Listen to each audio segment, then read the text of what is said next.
PPP విధానం తీసుకొచ్చాం. మన ముఖ్యమంత్రి చంద్రబాబు నాయుడు గారు అన్ని రంగాలను కూడా ఒకదాని తర్వాత ఒకదాన్ని ప్రైవేట్ పరం చేస్తా ఉన్నాడు. విద్యా రంగాన్ని, వైద్య రంగాన్ని, పారిశ్రామిక రంగాన్ని, టూరిజం డిపార్ట్మెంట్ అన్నిటిని కూడా ప్రైవేట్ పరం చేసి మరి చంద్రబాబు నాయుడు గారు మరి దేన్ని పరిపాలన చేయాలనుకుంటా ఉన్నాడో నాకైతే అర్థమే కావడం లేదు. ఆంధ్ర రాష్ట్ర విద్యార్థులు, ఆంధ్ర రాష్ట్ర ప్రజలు చేసుకున్న పాపం ఏమో తెలియదు కానీ మొత్తం అన్ని రంగాలు కూడా ప్రైవేట్ పరం చేస్తూ ఉన్నావు. ఇవాళ జూనియర్ కాలేజీలన్నీ కూడా చైతన్య, నారాయణ, భాష్యము, నలంద అని వాళ్ళ చేతుల్లో పెట్టావు. మెడికల్ కాలేజీలు కూడా ఇవాళ అన్ని కూడా ప్రైవేట్కి ఇస్తా ఉన్నావు. దానికి పీపీపీ అని ముద్దు పేరు పెట్టి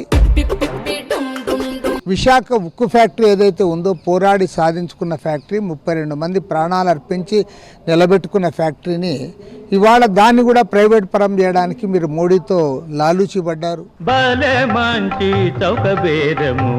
పైగా ఏమాత్రం సిగ్గు ఎగ్గు లేకుండా మన రాష్ట్రానికి చెందిన తెలుగుదేశం పార్టీ ఎంపీలు కేంద్ర మంత్రుల దగ్గరికి వెళ్ళి మిట్టల్ ఫ్యాక్టరీకి క్యాప్టివ్ మైన్స్ ఇవ్వండి, మిట్టల్ ఫ్యాక్టరీకి పర్మిషన్స్ ఇవ్వండి అని పోతా ఉన్నారు.